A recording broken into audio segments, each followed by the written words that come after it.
Selama Arjok ini, uang yang berputar di DIY bertambah 5 triliun. Wah.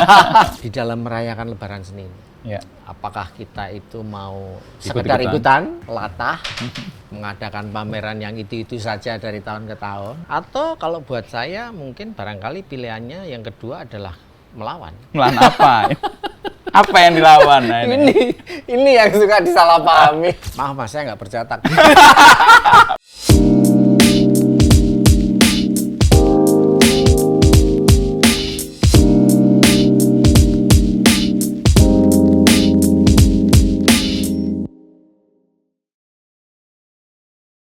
Oh, 2017 serah terima. Mm.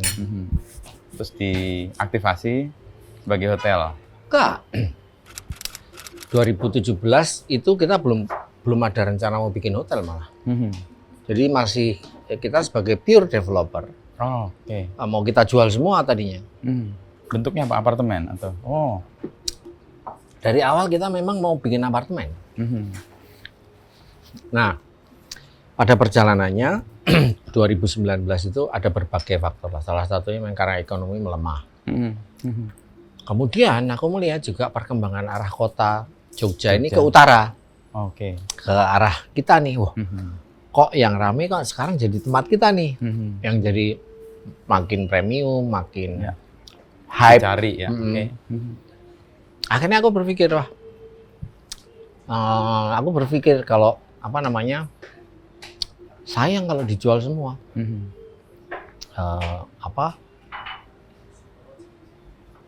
Bangunannya jadinya bagus, areanya jadi makin hype. Berkembang. Ya. Iya.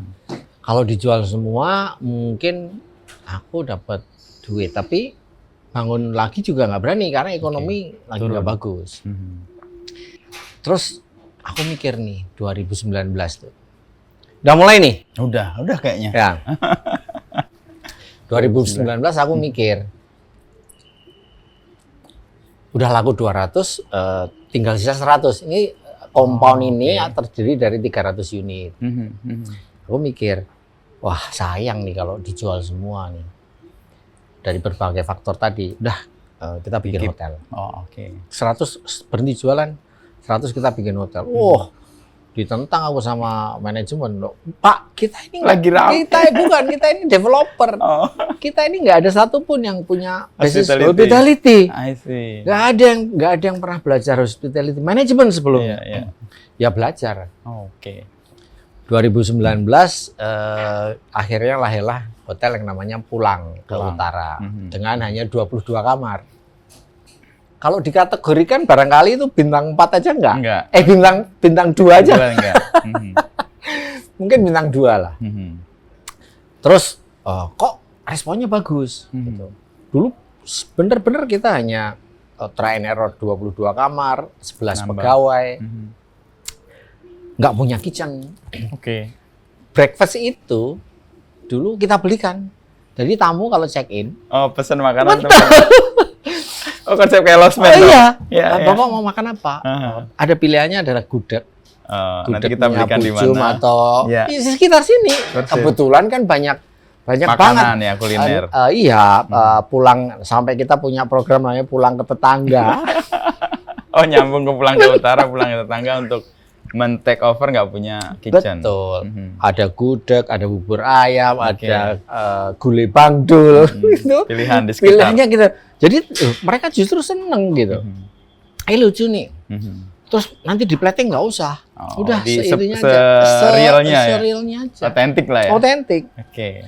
Terus kita nambah lagi jadi 40 sekian kamar, nambah terus jadi 70 sekian kamar. Akhirnya tahun 2024 ya. 2024 kita genep 100 kamar dan dapat bintang 4. Oh. Udah punya kitchen, udah punya bar. Iya.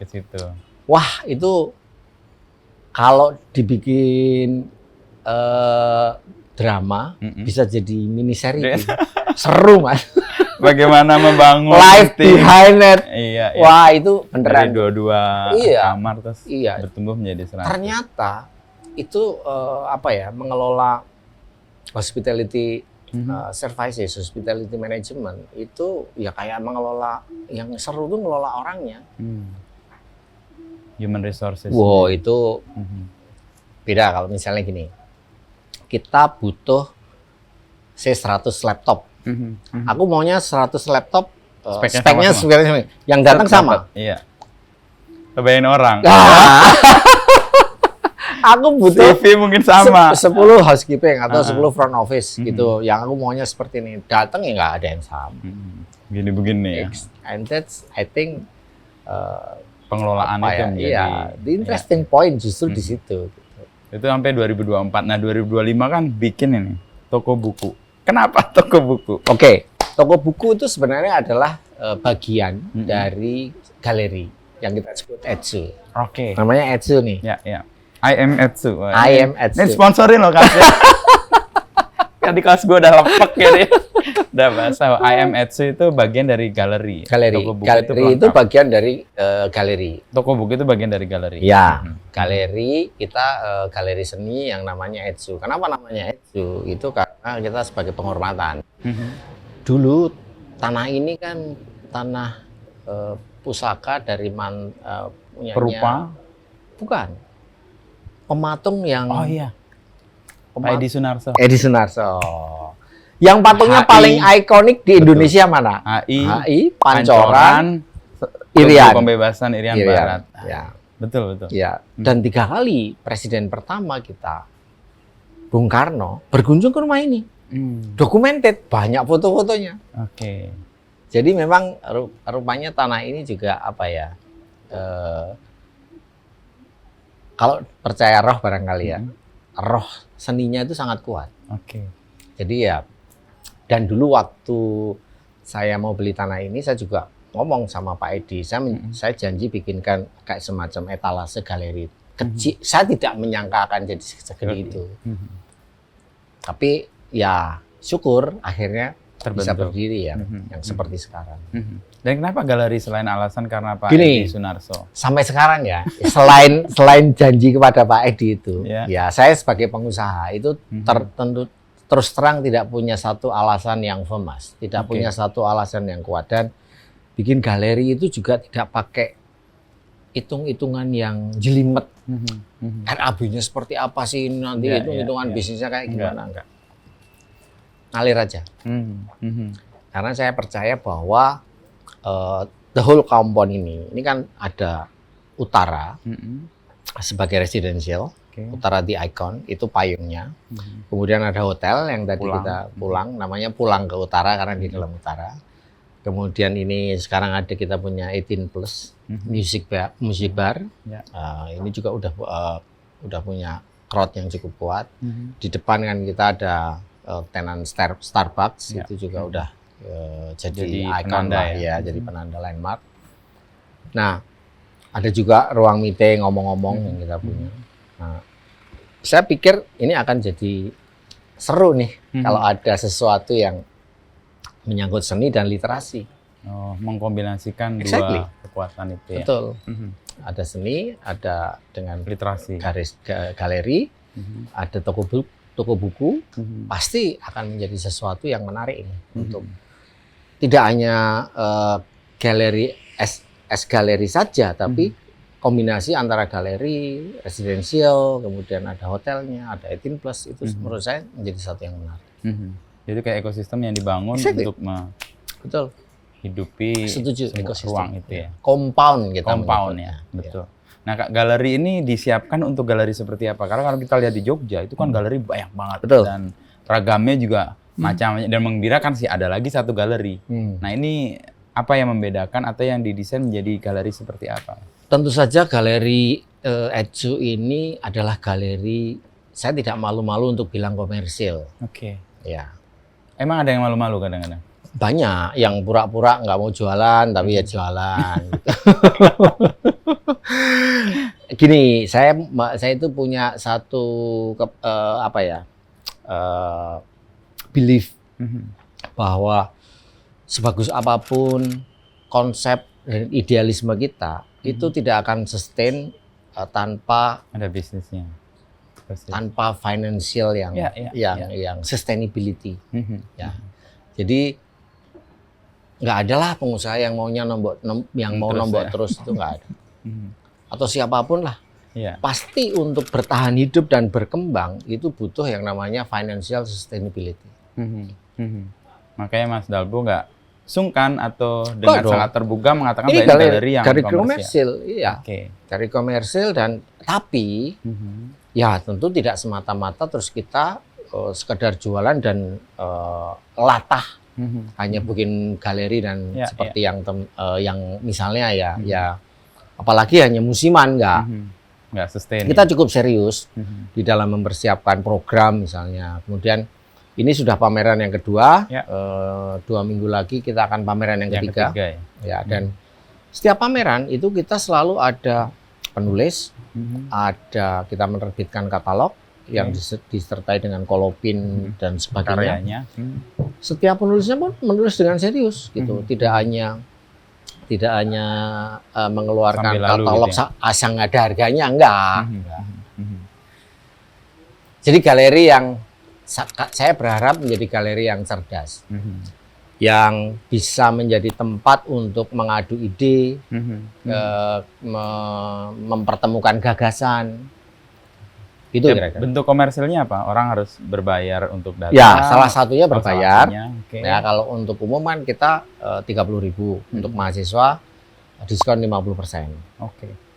Saya kira, dan ini menggembirakan loh, pameran yang kedua ini. Ya? Oh ya, ini minggu ke-5. Minggu ke-5 dari pameran kedua. Pameran yang kedua itu sudah lebih dari 1.100 orang. Oh, dan itu terdata semua. Betul. Ya? Karena berbayar, jadi kemudian datanya bisa didapat. Betul, betul. Dia bisa buat bayar listrik lah paling. Nah, cukup lah. Tapi di luar yang komersil dengan tiket, apakah ada bentuk jual beli? Pasti, jual beli, ya? pasti jual beli. Itu kerjasama dengan si seniman. Kemudian kita juga membangun networking, membangun konektivitas personal dengan kolektor. Itu penting. Galeri itu kan ada yang namanya reputasi, Mas. Reputasi galeri kan dibangun dari satu peristiwa seni ke peristiwa seni berikutnya, ke peristiwa seni berikutnya. Kepercayaan didapat kan? Betul. Kita itu kan baru 2 kali peristiwa seni nih. Jadi saya sebagai galeris baru nih, galeris anyaran ini, percuma kalau saya ngomong A, B, C, D gitu. Percuma saya ngomong ini loh galeriku sama ini, percuma. Orang lihat hasil. Orang lihat aja. Reputasi. Betul. Dan itu nggak bisa saya ngomong sekencang apapun saya ngomong. Nanti dulu kamu buktikan dulu. Dia makanya saya sendiri. Exactly. Pertama kita sambutannya bagus, kedua jauh lebih bagus, tetap berisi, dan ketiga nanti dilihat, keempat nanti udah mulai capek belum nih, lah kan gitu. Punya nafas panjang nggak, konsisten nggak? Exactly, betul. Dan itu nanti hanya bisa dibuktikan oleh waktu. Betul. Peristiwa seni satu, peristiwa seni berikutnya, dan berikutnya itu membangun yang namanya reputasi. Dari satu reputasi ke reputasi berikutnya akan membentuk identitas. Nah, membangun identitas di satu sisi membangun koneksi dengan kolektor, membangun hubungan baik dengan ekosistem seniman, perupa, pelukis, pematung dan sebagainya. Itu ya berjalan berbarengan. Nah, cara untuk kemudian menggabungkan dengan toko buku, apakah toko bukunya akan menjadi toko buku yang support untuk seni atau toko buku pada umumnya? Seni. Jadi toko buku itu memang lebih cenderung ke buku-buku yang misalnya gini, kita lagi ngadain pamerannya yang pertama itu Bobsik. Ya, kita datang. Betul. Kita banyak nih buku-buku Bobsik. Ya, kita bikin menyediakan buku yang pernah diterbitkan. Betul. Kemudian bahkan kita membahas mengenai salah satu buku Bobsik. Ada review buku. Kemudian pameran yang kedua ini kita juga banyak membahas yang Rahrudira, Ayu Rika dan Louis ini. Kita juga banyak membahas karya-karya mereka. Buku-buku yang kira-kira. Jadi kalau di galeri karya itu dipajang untuk dinikmati, di toko buku karya itu diperdebatkan. Dengan buku-buku. Betul. Jadi komplementernya di situ ya. Betul.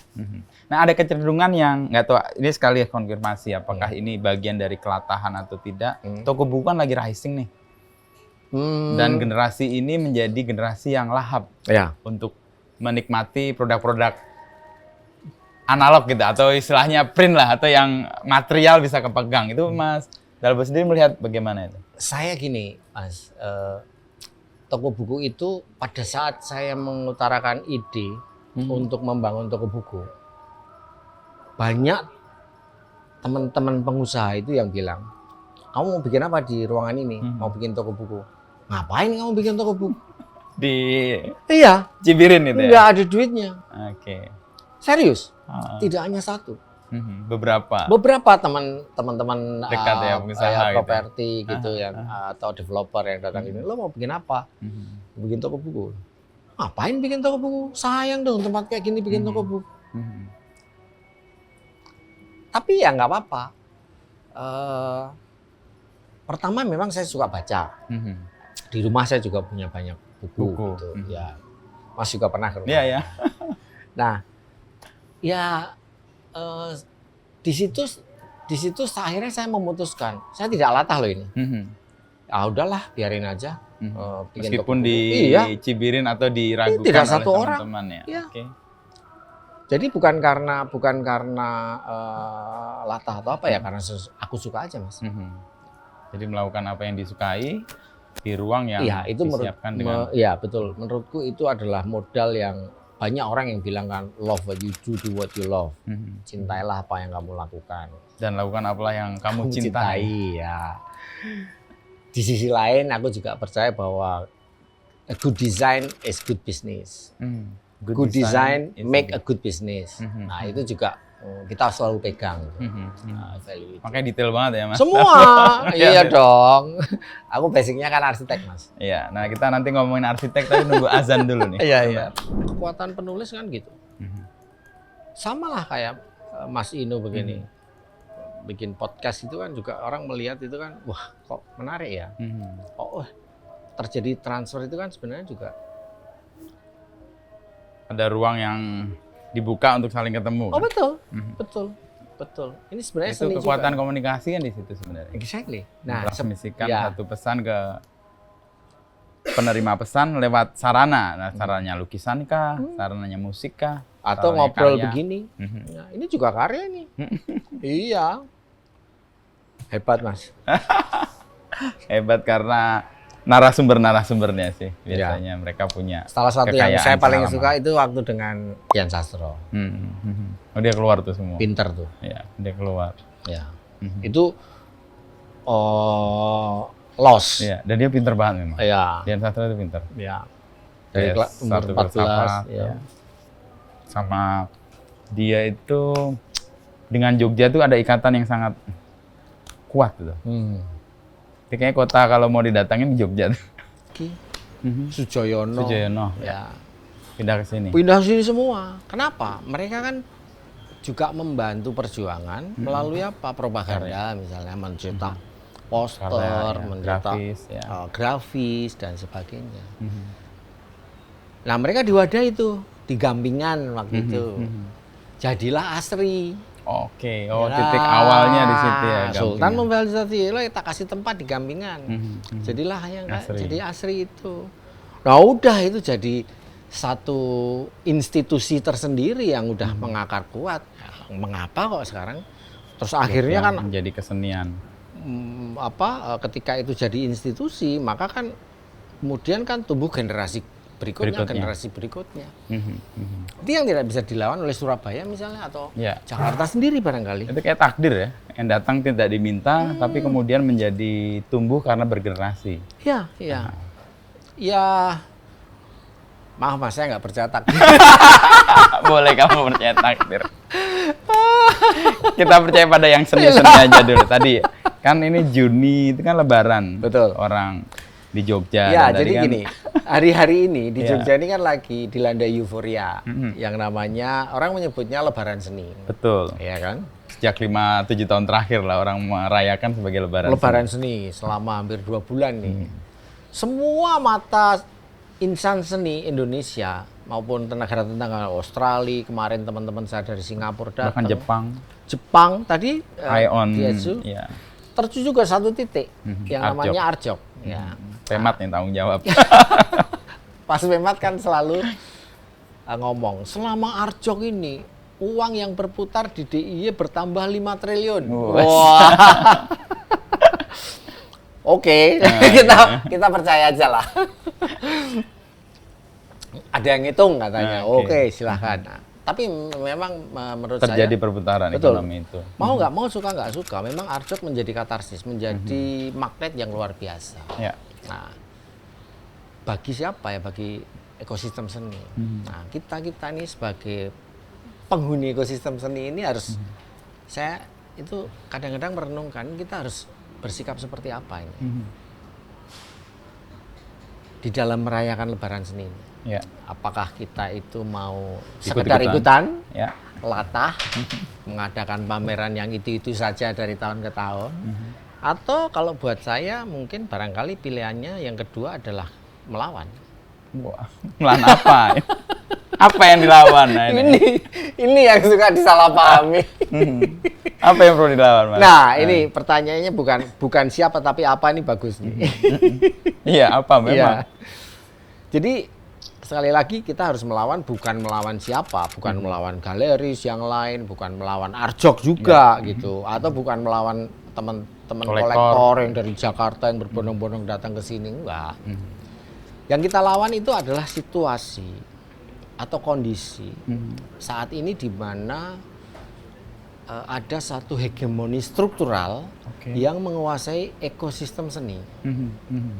Ya, coba Mas Inu mungkin ya direnungkan nih, sadar nggak sadar nih, sudah beberapa dekade bahkan, ya, ekosistem seni kita itu kan seperti ada yang menentukan gitu ya, seperti ada yang mengatur, ya, seperti ada yang rasanya paling berhak nih, siapa yang paling punya otoritas, punya otoritas untuk menentukan siapa yang berhak di panggung utama dan siapa yang hanya boleh jadi figuran gitu kan.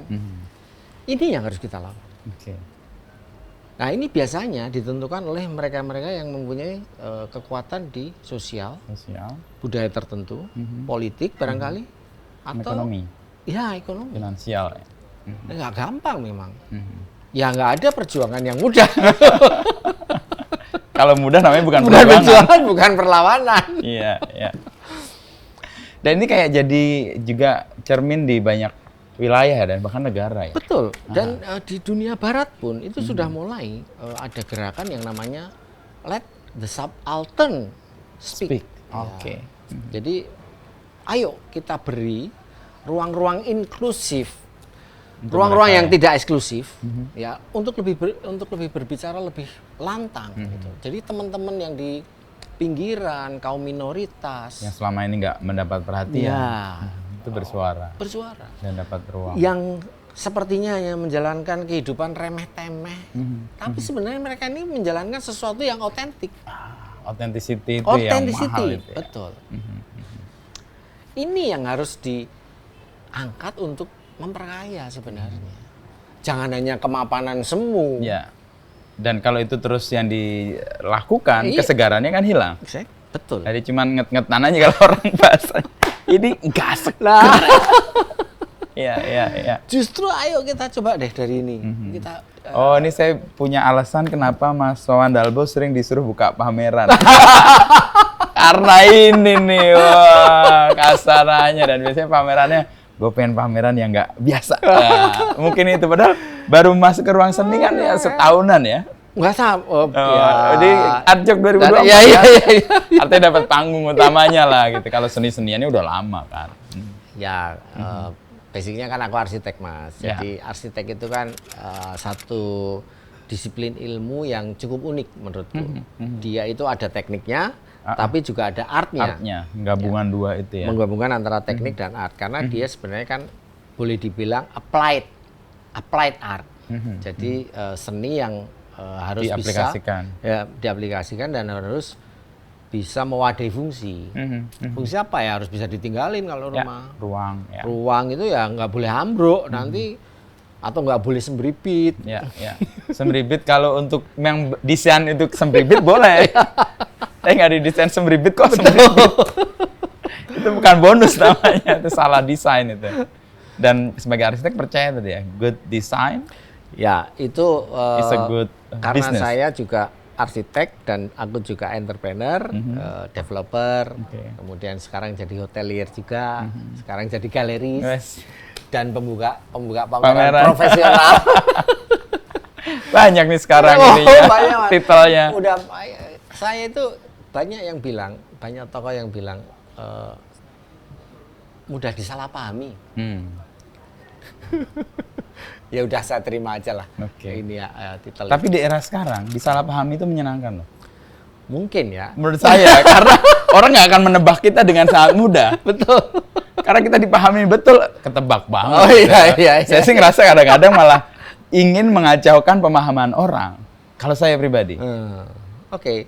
Itu tapi by design ya, bukan kita nggak sengaja lalu disalahpahami, tapi gue pengen disalahpahami karena gue ingin disalahpahami. Oh, itu menarik dan itu membuat orang kan nggak bisa istilahnya apa ya, nebak kita. Jadi sisi misteriusnya betul muncul. Kemisteriusan itu menurutku menarik. Kalau semua gamblang terang benderang itu kayaknya nggak ada keinginan untuk gimana, itu sih menurut saya sih pribadi. Tapi bersyukurlah kalau disalahpahami. Nah, itu sesuatu yang diniatkan ya. Jangan disalahpahami karena enggak sih, enggak tak niatkan sih, Mas. Enggak. Ya kalau nggak diniatkan harus diluruskan memang. Ya. Dan arsitek itu kan profesi yang Mas Wandalbo geluti sejak awal, ketika kuliah di Semarang. Betul. Jadi saya lahir di Jogja, kemudian lahir di Jogja? Lahir di Jogja. Oke. Lahir di Godean, Mas. Aku orang desa. Terus kuliah? Lahir di Godean sampai SMA, SMA di Debrito. Ya, kemudian kuliah keterima di arsitektur Undip, Semarang. UGM nggak keterima, Mas. Biar main agak jauh. Bukan. Bukan, karena? Ya karena aku goblok aja. Mosok, ya. Makanya terus aku bikin proyek deket UGM. Mau nunjukin. Bukan, biar kalau orang tanya itu siapa sih ini? Oh, anak Undip. Wah, ini nih. Cara melawan yang baru itu. Jadi kuliah di Undip, di arsitektur Undip, kemudian lulus tahun 94, pindah ke Jogja sebentar, bantuin kakak, kemudian aku mulai ke Jakarta tahun 2001. 2001 di Jakarta. Ya. Dan profesi sebagai arsitek awal. 2001, kemudian 2002, 2003 aku mulai membangun my own business, my own company sebagai developer, sama konsultan. Oh, konsultan. Ya. Konsultan, kemudian berkembang. Pivotnya itu ketika konsultan ada yang nggak bisa bayarnya pakai saham. Oh, itu proyek dari situ. Sahamnya tiba-tiba? Bukan, ya saham cuma saham kosong, 2,5% gitu kan. Terus, kok dibayar pakai saham nih, apa nih artinya? Ternyata punya saham itu menjadi owner gitu. Dan saya berhak untuk mendatangi setiap meeting gitu. Karena owner? Karena owner. Saya jadi rajin, Mas. Datang ke meeting dengan bank, meeting dengan marketing, meeting dengan tim proyek. Owner. Karena owner. Di situ saya belajar gitu. Nah, ketika ada klien lain, saya malah minta gimana kalau dibayar dengan saham. Ya, Tuman nih kayaknya. Tapi kenapa pilihan arsitek, Mas, ketika mengambil terus terang ketika itu kuliah? Dari kecil memang saya dari keluarga yang sederhana, bukan berarti from very zero, enggak. Saya tetap ada privilege. Pastilah, bisa sekolah di Brito kan bukan sesuatu yang betul. Sembarangan. Dan kakak saya kebetulan, kakak perempuan saya satu-satunya itu juga dulu jadi arsitek. Jadi semacam role model buat Mas Dalbo. Temen-temennya kok keren gitu. Ya, ininya kok inilah. Saya juga pengen jadi arsitek. Dan kemudian mencintai profesi itu. Ya, dulu pilihannya ada dua, Mas, waktu kuliah tuh. Kalau nggak arsitek, saya pengen daftar IKJ. Oh iya? Iya. Oh, keinginan seninya. Betul. Kenceng ya, baik di arsitek maupun di IKJ. IKJ mau ngambil apa? Drama, sutradara itu sutradara, director ya, itu filmmaker atau kayak gitu ya. Oh, itu emang jadi udah ada di darah sebenarnya. Jadi terus saya ingat nyambung. ya, kelas 3 SMA itu saya daftar semua IKJ. arsitek ya, arsitek UGM nggak keterima, Undip. ITB nggak keterima, Undip keterima, sama IKJ. IKJ. IKJ ikut ujiannya? Enggak. Karena udah keterima di Oh, Undip saya jadi nggak nggak lanjut. Ya. Ya, itu pilihan kedua ya.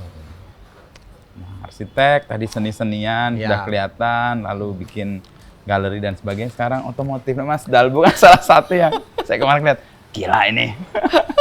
Itu apa? Bagian dari kegemaran atau merawat sesuatu atau hal lain yang Mas Dalbu hayati? Saya itu dari kecil itu kan ini banyak dibelikan buku oleh kakak saya tadi itu. Oh, yang jadi arsitek itu? Ya, itu banyak buku-buku tentang biografi, biografi tokoh gitu. Oke. Yang nyantol di kepala saya itu ada satu tokoh dari engineer dari Inggris, namanya Isambard Kingdom Brunel. Oke. Itu dia itu ini engineer sebenarnya untuk rel kereta. Oh. Kemudian juga dia di situ dibahas mengenai berbagai macam jenis otomotif gitu. Lokomotif, sorry. Oh, lokomotif di buku itu. Railroad, railway itu dia tuh sangat luar biasa bikin jembatan dan sebagainya. SD itu saya pernah bikin mainan, pingin bikin lokomotif dari kaleng susu Denko. Ya jelas nggak jadi. Dipotong-potong itu. Ya, tapi kan imajinasinya udah terbangun Iya, kan. jadi sesuatu yang mechanical itu saya suka. Minat. Oke. Saya suka. Sesuatu yang mechanical, sesuatu yang bergerak, Ya, yang ya, ini. Oh, ini kok bisa ini saya senang. Kemudian ya berlanjut ya, karena lingkungan barangkali SMP itu mulai seneng balap-balapan gitu. Grass track dulu zaman. Oh. Motor. Motor. Oh, oke. Motor Iya, grass iya. track. Grass track. Mulailah motor harian dimodifikasi kelas 3 dibuat ini ya. Berlanjut terus sampai ke kuliah. Nah, kuliah saya mulai mengenal British bike. Motor yang dibelikan oleh orang tua saya dim-dim tak jual. Buat British bike. Iya, Apa? BSA ya? BSA ya. Oh, oke. Iya. BSA kemudian suatu saat harganya kan naik tuh BSA. Wah, ini bisa dijual jadi mobil nih. Yes. Bener. Bener. Oke. Saya jual, saya belikan VW Kodok, Mas. Pertama. Kenapa kodok VW? Karena mampunya, karena waktu itu Kodok murah. Jadi alasan ekonomi dulu pertama. Betul, ya pengennya TAF GT waktu itu. Tapi kan baru keluar dia mahal. TAF GT kira-kira waktu itu harganya 17-18 juta. Ya. VW Kodok saya harganya 3.250.000 saya masih ingat. Ya. Oh, saking BSA saya ingat, ya. tak jual tuh ingat saya beli 500.000. Dijual 2,5 juta. Oh, oke. Saya minta tambah ke ibu saya nih. Untuk bisa beli VW Kodok. Masih ada VW Kodok itu? Masih. Wow. Disimpan sebagai bagian dari perjalanan hidup kan? Oke. So yang di rumah itu kemarin aku lihat. Yang apa yang putih? Bukan yang krem. Yang krem. Oh, yang krem ya. Itu sebenarnya belum dicat. Oh, oke. Itu masih paint base. Oh, paint base. Primer. Primernya. So many things happen in this car.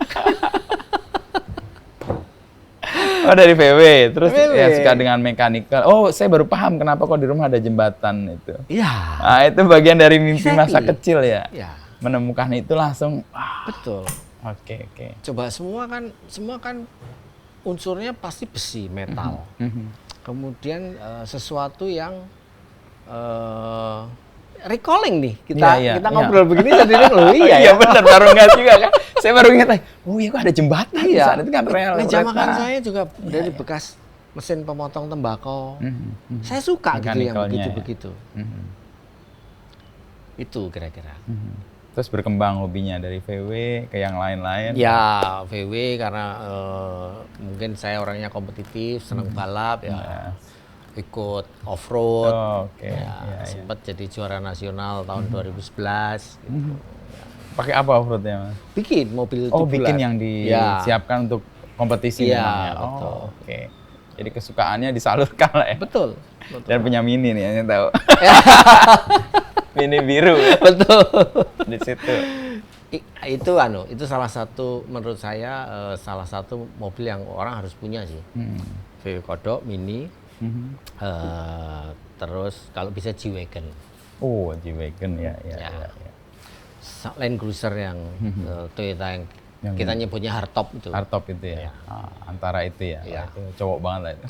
Bukan, itu menurut saya udah jadi ikon. Oh, dari otomotif. Iya. Kalau Porsche ya 911 misalnya, tapi kan 911 harganya udah nggak masuk akal ya. Iya. Dan only 911 kalau Porsche. Kalau buat harian kan juga agak nggak apa ya. Kalau harian ya Mini lah. Iya, Mini. Ini sekalian promosi. Dan tapi sangkut pautnya semua itu dari yang galeri ya. Terus kemudian ini ada Etsu, yang kemudian ada toko buku, lalu arsitektur yang Mas Dalbo geluti, dan otomotif itu di mana? Titik temunya kalau Mas Dalbo melihat ya. Ya seni iyalah, pasti ada seninya dari semua tuh. Oke. Iya, saya tuh juga baru ngerasa gitu kan. Karena saya aktif di otomotif misalnya, kemudian kan saya juga ikut ke dalam kepengurusan IMI. Gitu misalnya. Teman-teman IMI tuh kenapa kok saya tuh dianggap nyentrik ya? Padahal kan menurut saya biasa aja gitu. Itu nyentrik yang benar adalah nyentrik yang nggak merasa nyentrik. Oh iya loh. Nyentriknya nggak berusaha lah. Loh aku tuh kadang-kadang loh, masa sih aku dianggap dia ini? Nyentrik. Ya. Dan di kepengurusan IMI, di IOF, itu aku biasa aja ini aku. Mana ya aku gondrong juga enggak. Nggak tahu apa itu yang membuat Mas Dalbo dianggap sebagai itu mungkin karena itu semuanya didasari oleh seni tadi itu Mas. Ya, perangkainya. Di entrepreneur pun aku juga selalu bikin tidak pernah lepas dari seni. Bahkan waktu membuat apartemen ini ada 3 kata yang kita pakai. Kata yang pertama itu adalah art. Oke. Art, culture, environment. 3 kata kunci itu. 3 kata kunci. Dan ini selalu, ini semua yang terlibat di dalam proyek ini harus concern kepada 3 hal ini. Art, culture, environment. Saya dalam setiap meeting itu saya selalu kepada kontraktor, kepada vendor, kepada staff, semua itu penting ini. Kamu jangan anggap enteng nih art ini. Kemudian culture. Culture itu tidak hanya kebudayaan tapi juga based on community. Environment itu sesuatu yang menurut saya juga harus kita pikirkan lah. Itu kayak jadi identitas yang mau dibangun di sini ya. Dan termasuk dengan 3 hal yang Mas Dalbo geluti ya, di galeri, di arsitektur, dan di otomotif itu ya. Nah ini satu hal yang lain, kenapa Jogja? Di antara semua pilihan yang ada, dan pasti bukan nggak mungkin Mas Dalbo bisa memilih dimanapun. Tapi kenapa Jogja? Selain lahir dari Gamping, dari mana? Godean. Oh Godean ya, Godean. Gini Mas, ada cerita menarik sebenarnya. Waktu saya mau membangun ini 2017. Kita mulai merencanakan itu 2014. Oke. 2014 itu kita itu sudah bikin rencana sangat matang di Semarang. Oh. Karena kan saya 7 tahun Mas di kuliah di sana. Network sudah mulai ada sebenarnya. Dan saya merasa mengenal kota itu dengan sangat baik. Ya. Kita udah beli propertinya, kita udah urus izinnya, bahkan udah siap jualan. Wes tirik-tirik detail. Gambar itu dokumennya udah segini. Tiba-tiba ini saya ingat itu waktu itu hari Lebaran saya ke Jogja, pulang ke kampung gitu kan. Nah, saya ditelepon oleh anaknya Pak Edi, teman pembalap, Mas Satya Sunarso. Pembalap, Mas Satya Sunarso, legendaris pembalap lah. Satya Sunarso kan dulu motocross, terus kemudian go-kart pernah juara dunia. Nah, saya halo aja, terus saya diajak main ke rumahnya. Ini mau dijual lah, mau dijual. Oh ke sini? Iya. Saya lihat hari kedua Lebaran. Saya lihat, kok sizingnya luar biasa nih. Ini bisa sangat optimal untuk high rise gitu. Hari ketiga saya langsung calling for meeting semua staff saya yang lama masih liburan itu. Meeting ya. Ini ada tanah begini. Coba bikinkan shoebox-nya, bisa berapa kemungkinannya, cek dengan regulasi setempat. Regulasi waktu itu masih Kabupaten Sleman. Wah, bisa tinggi nih. Hari keempat langsung kita mulai negosiasi. hari kelima Lebaran itu kalau nggak salah udah saya kasih DP. Udah oke aja. Yang Semarang gimana? Udah pindah ke Jogja. Oh, oke. Jadi awalnya emang nggak ada niat ya? Ada. Hanya ditelepon, lalu ketemu dan muncul ide itu dan kemudian dikoneksikan semua. Serendipity. Serendipity ya. Saya percaya Kak, faktor serendipity. Kebetulan. Ya. Kata sederhananya kebetulan. Walaupun sebenarnya kayak enggak percaya dengan kebetulan juga. Enggak kebetulan yang sederhana, tapi ada pola sebenarnya. Iya, saya serendipity itu. Buat saya itu serendipity.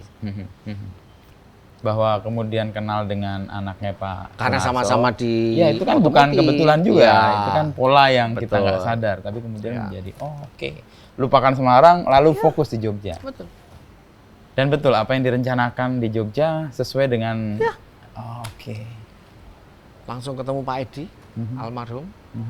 Langsung hari ke-5 Pak 6 begitu langsung Mas Satya terbang ke Jakarta, saya kasih DP. Udah pindahin yang Semarang semua ke Jogja. Tim kacau balau dong. Karena udah detail, udah terbiasa tim saya Mas dengan pola.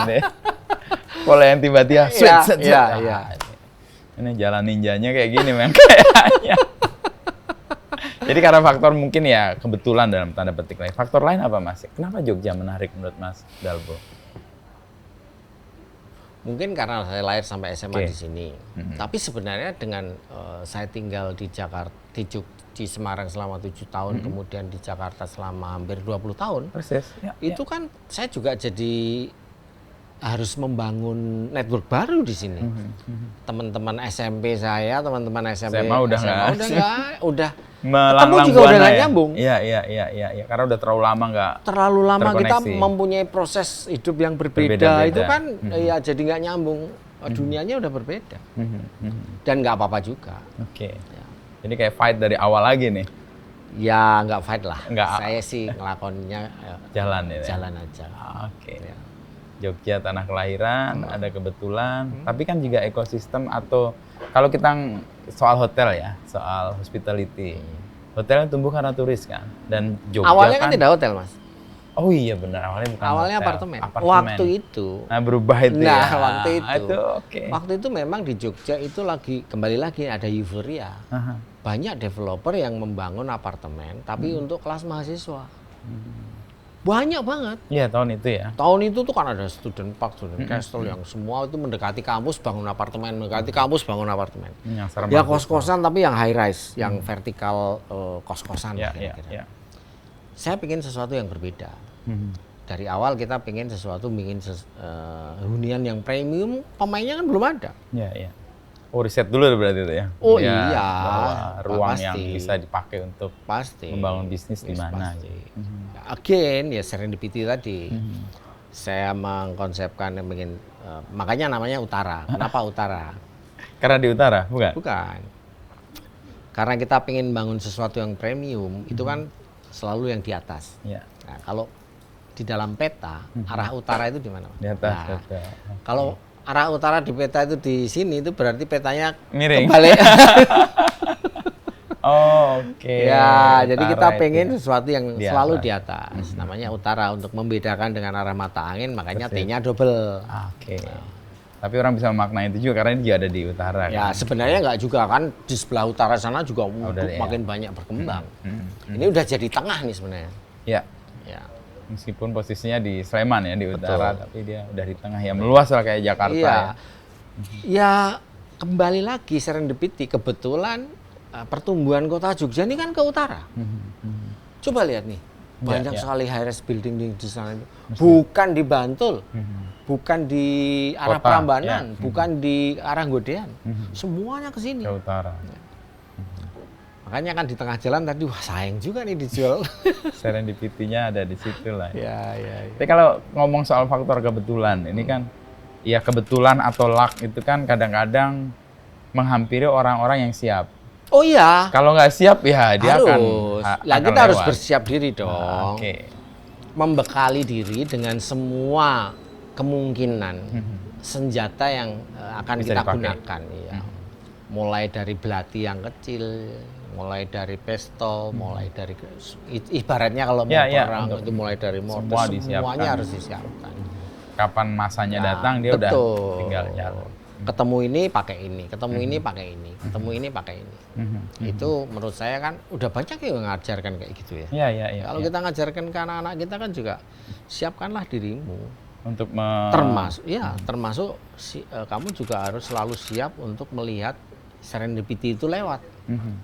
Karena ketika serendipity itu lewat dan kamu tidak punya keberanian untuk mengambilnya, itu juga lewat terus. Ya itu momen kan. Ya. Ketika momennya datang dan kamu tidak siap atau tidak mengambil momen itu, ya itu pergi. Begitu kamu mengambil, kamu harus lakukan, harus tuntaskan sampai tuntas. Jangan nggak tuntas juga. Udah berani ngambil ya udah.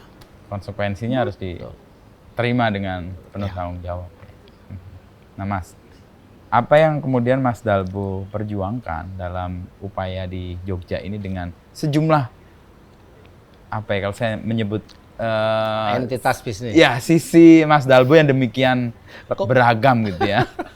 Ya tadi seni-senian iya, arsitek iya, wirausahawan iya, lalu hobi di otomotif juga iya, dan total semua itu kayaknya. Mimpi ya. Mimpi saya itu pengen membawa brand ini.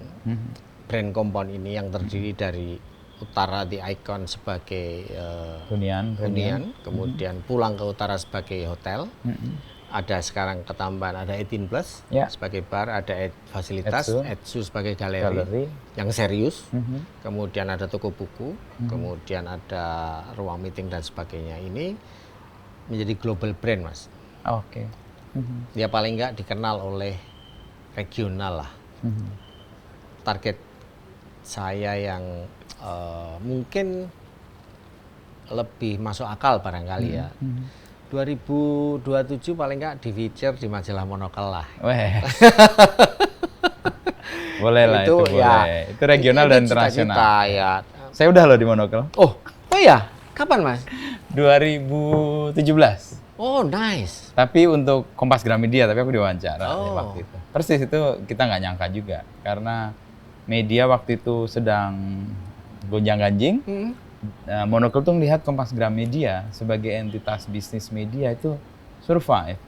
Apa resepnya? Mereka datang bertanya, waktu itu sedang rame Line kalau ingat.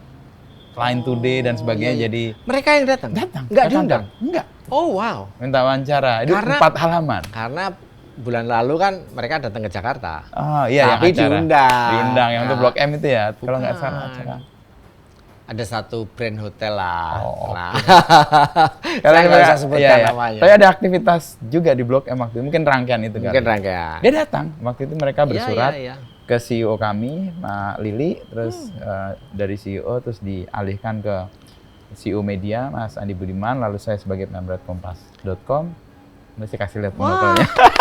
Saya juga nggak nyangka itu waktu itu ada di Monokel. Karena itu salah satu media yang menjadi kayak sampel ya, atau guidance buat saya. Ya, saya selalu subscribe Monokel, beli fisiknya. Dan itu keren sih emang.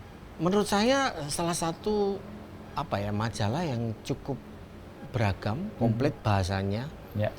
Tidak tendensius. Ya tetap dia jualan pasti. Oke lah. Kan isinya orang senyum semua gitu ya. Nggak ada yang lagi sedih nggak itu.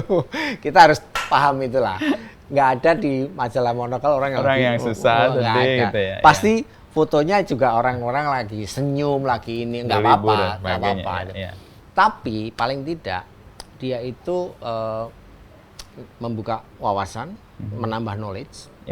Kemudian updating situasi global itu seperti apa sih? Ya, saya mengamati beberapa fenomena yang ada di luar di sini 2 tahun atau setahun kemudian baru terjadi. Itu yang kita lakukan di sini, Mas.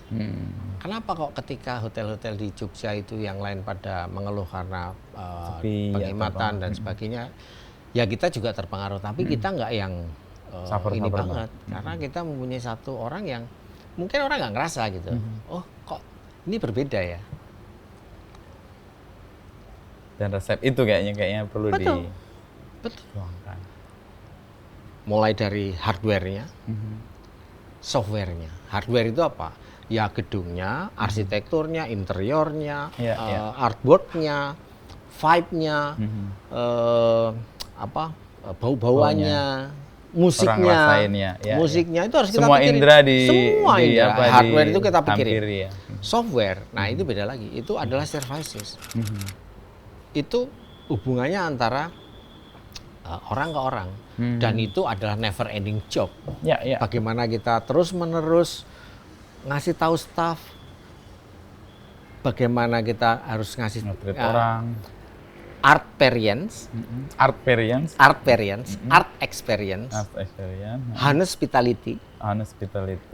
hospitality. Lo nggak boleh senyum itu nggak yang Hanes, nggak boleh senyum itu yang senyum gitu. Corporate. Selamat pagi, nggak. Kelihatan. Kalau kamu lagi dari rumah lagi bad mood, ke pantry dulu, makan mie instan. Kita siapkan mie instan, Mas. Tuh, segar ya.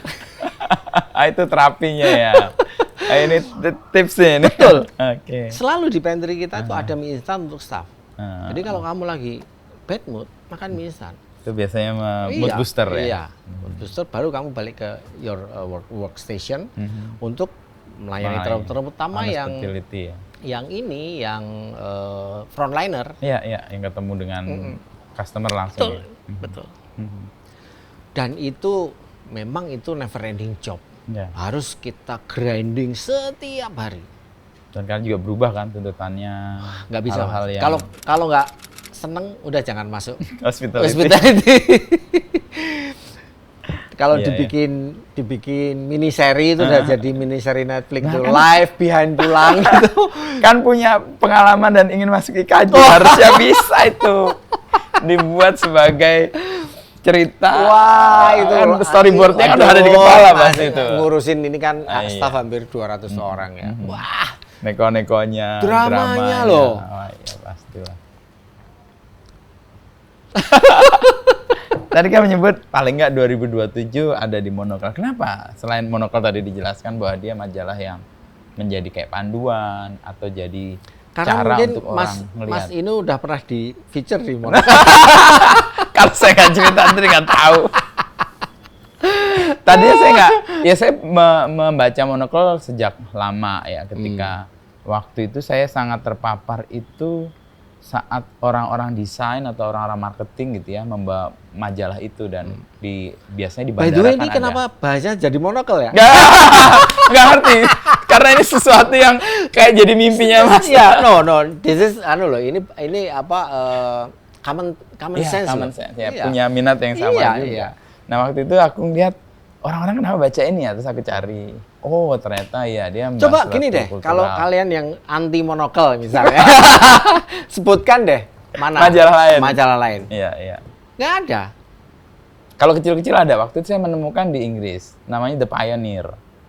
The Pioneer New Yorker enggak loh. Ya, New Yorker enggak, beda. New Yorker lebih kayak politik. Lifestyle juga lebih jauh membahas yang, tapi cenderung ke New York aja gitu. Iya. Orang Monocle global sih. Betul. Bahkan kejadian yang terjadi di Meksiko, di negara-negara yang kita nggak tahu. Sekarang mengulas Afrika, Mas. The next Dubai yang terakhir itu adalah Sudan kalau nggak salah. Ibu kotanya Sudan. Iya. Berarti dia punya, kan dia kontributor kan modelnya banyak. Ya. Waktu itu penulisnya datang dari Kuala Lumpur, fotografernya dari Hong Kong untuk datang ke situ. Ya. Dan waktu itu dia jadi ngulas Monocle. Satu majalah saya pakai untuk ngajar. Oh. Karena kan saya ngajar digital media management. Jadi mengelola media digital. Bukan karena saya masuk di Monocle, bukan. Tapi waktu itu dia pernah ngulas soal social entrepreneurship. Ya. Dan itu menarik sekali. Betul. Bagaimana kombinasi antara generasi yang senior dengan yang muda. Baca juga ya Mas? Betul. Dan itu ternyata wisdomnya. Semua diulas Mas. Sampai misalnya politik. Dia itu saya itu baca membandingkan ya. Karena waktu itu saya udah pindah ke Jogja. Dia membahas bedanya antara negara demokrasi dengan negara monarki. Iya. Saya di Jogja ini kan semi-semi nih. Loh, iya kan. ada keraton, ada NKRI, ini kan negara dalam negara sudah. Nah ini dibahas plus minusnya. Saya jadi berpikir nih, dan yang dihadirkan itu kan ada yang dari Belgia, kerajaan Belgia, kemudian ada yang sangat keras itu dari Australia kalau nggak salah, yang sangat mendukung demokrasi, anti monarki dia. Betul, itu ini kan sekali gitu kan. Wow, ini luar biasa menurut saya. Dan kita punya wawasan yang kaya kan, nggak single aja. Ya. Dan ini kayak kita kembali ke topik awal, literasi nih jadinya. Ya itu kan bacaan kan? Iya bacaan. Dan bagian dari kita literasi. Punya kemampuan melihat, punya wawasan yang lebih kaya, nggak judgmental untuk satu hal. Penting sekali itu Mas. Jangan dapat isu soal yang tadi let the subaltern speak, itu mungkin juga dari Monocle juga. Ada nggak? Itu lain? Lain kalau itu. Itu kemarin kebetulan saya mengunjungi anak saya ke London.